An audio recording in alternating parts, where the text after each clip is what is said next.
আজকের এই এক্সপ্লেনার বা তথ্যমূলক বিশ্লেষণে আপনাদের স্বাগত। আজ আমরা একেবারে সরাসরি ঢুকে পড়ব ভারতের ইতিহাসের অন্যতম যুগান্তকারী এবং জটিল একটি অধ্যায়ে। ৭০ বছরের পুরনো সেই সাংবিধানিক কাঠামো, যার কারণে জম্মু ও কাশ্মীর পেত এক বিশেষ মর্যাদা, আর কিভাবে সেটা হঠাৎ করেই বাতিল হয়ে গেল, চলুন সেটাই আজ আমরা ডিকোড করি। চলুন গল্পটা একেবারে ক্লাইম্যাক্স থেকেই শুরু করা যাক। ৪ অগস্ট ২০১৯ রাত ১১টা। পুরো কাশ্মীরের ওপর যেন এক গভীর গোপনীয়তার চাদর নেমে এলো। ফোন, ইন্টারনেট, সব যোগাযোগ ব্যবস্থা পুরোপুরি ব্ল্যাকআউট। স্থানীয় নেতারা গৃহবন্দী। ঠিক ওই রাতেই দিল্লির রাষ্ট্রপতি ভবনের নিঃশব্দে এসে পৌঁছালো একটি গাড়ি। সবাই বুঝতে পারছিল বিশাল বড় কিছু একটা ঘটতে চলেছে। ভাবুন তো, রাতের ওই অন্ধকারে এমন কি সাংবিধানিক পদক্ষেপের ছক্কষা হচ্ছিল, যা ৭০ বছরের পুরনো একটা আস্ত ব্যবস্থাকে রাতারাতি বদলে দেবে।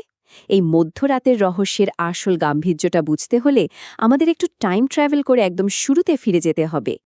আমাদের প্রথম ধাপ কাশ্মীরের ঐতিহাসিক অন্তর্ভুক্তি। ডোগরা রাজবংশের অধীনে কাশ্মীর যখন একটি দেশীয় রাজ্য বা প্রিন্সলি স্টেট ছিল, সেখান থেকেই কিন্তু এই জটিল ইতিহাসের সূত্রপাত। টাইমলাইনটা একটু খেয়াল করুন। ১৯৪৭ সালটা ছিল চরম বিশৃঙ্খলার একটা সময়। পাকিস্তান থেকে পশতুন উপজাতীয় যোদ্ধারা যখন আক্রমণ করে বসল, তখন মহারাজা হরি সিং কার্যত বাধ্য হয়েই ভারতের সামরিক সাহায্য চাইলেন, আর তার বিনিময়েই ২৬শে অক্টোবর আনুষ্ঠানিকভাবে স্বাক্ষরিত হল ইনস্ট্রুমেন্ট অফ অ্যাক্সিয়েশন বা অন্তর্ভুক্তি চুক্তি। এরপর তৎকালীন প্রধানমন্ত্রী জওহরলাল নেহরু এই বিষয়টি সোজা জাতিসংঘে নিয়ে যান। জাতিসংঘের হস্তক্ষেপে যুদ্ধবিরতি হল ঠিকই, কিন্তু সংঘাতটা একেবারে ফ্রিজ হয়ে গেল। কেন জানেন? কারণ একটা গণভোট হওয়ার কথা ছিল, যার পূর্বশর্ত ছিল পাকিস্তানি বাহিনীকে সরে যেতে হবে, কিন্তু সেই সেনা প্রত্যাহার আর কখনোই ঘটেনি।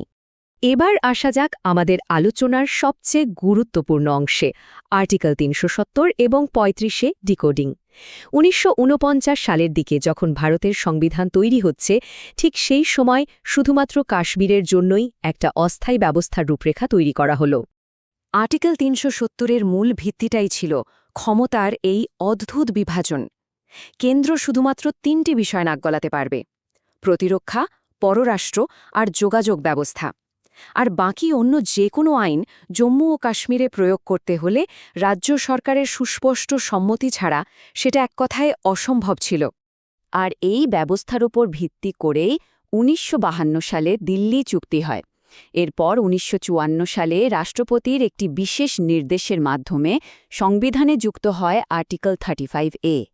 এর ফলে যা হলো তা আরও অবাক করার মতো।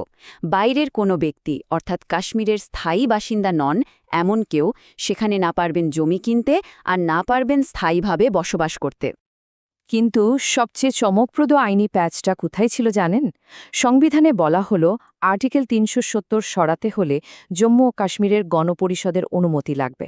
এদিকে সেই গণপরিষদ ১৯৫৭ সালেই পুরোপুরি বিলুপ্ত হয়ে যায়। তার মানে কি দাঁড়ালো?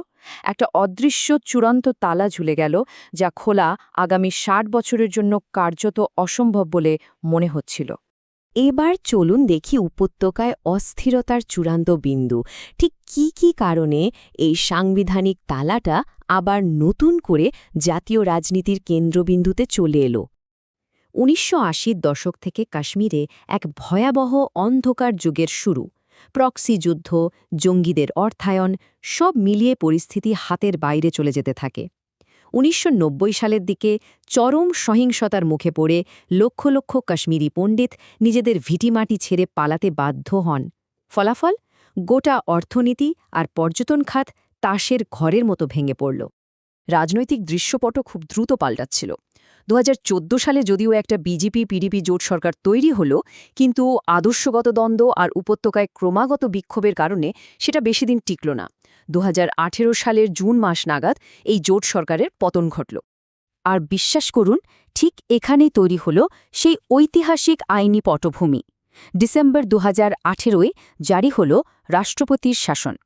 রাজ্য বিধানসভা বিলুপ্ত করে তার সমস্ত আইন প্রণয়নের ক্ষমতা সরাসরি চলে গেল দিল্লির ভারতীয় সংসদের হাতে।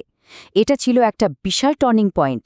সাংবিধানিক পরিবর্তনের দিন, এতক্ষণের এই ঘটনা প্রবাহ আমাদের আবার ফিরিয়ে আনল 2019 সালের সেই টান উত্তেজনার গ্রীষ্মে, যেখানে পর্দার আড়ালে চলতে থাকা বহু বছরের প্ল্যানিং এবার দিনের আলো দেখতে চলেছিল। 5 আগস্টের ঠিক আগের কয়েকটা দিন হঠাৎ করে উপত্যকায় মোতায়েন করা হলো অতিরিক্ত 38,000 সৈন্য। যে কোনো রকম অনাকাঙ্ক্ষিত পরিস্থিতি সামাল দিতে নিরাপত্তা এতটাই জোরদার করা হয়েছিল যে বাতাসে রীতিমতো বারুদ আর আতঙ্কের গন্ধ পাওয়া যাচ্ছিল। এবার আসুন এই আইনি মাস্টারস্ট্রোকটা একটু সহজ করে ডিকোড করি।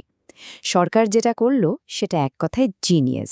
তারা আর্টিকেল 367 এর ব্যাখ্যার পরিবর্তন করে দিল, যার ফলে 1957 সালের সেই যে আইনি অচলাবস্থা বা বলা ভালো সেই যে ডেড এন্ড, সেটাকে একদম মসৃণভাবে পাশ কাটিয়ে যাওয়া গেল।